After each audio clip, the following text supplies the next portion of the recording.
Last week, nag-try kaming mag-hike ulit ng mga old buddies.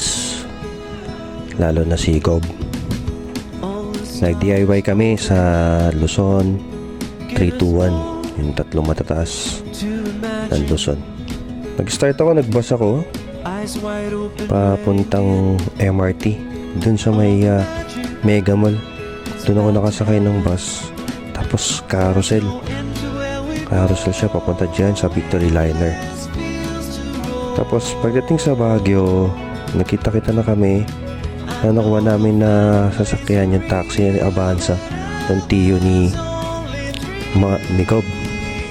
So nag-start kami, nag-travel kami papuntang Atok at nakarating kami dyan sa Timbak. Sa Timbak, doon ko din lang nalaman na noong 2018, nung unang punta ko, wala pa yung marker. So ayun, nag-tour kami, 45 minutes lang. After nun, pababa na kami, nag-travel naman kami, papunta naman kami ng Tabayok. So nag-pitch lang kami ng tent, nag-eat lang ng lunch, tapos nag-hike na ulit kami. Dito sa Tabayok, maiksi lang pala to, 4 kilometers or less.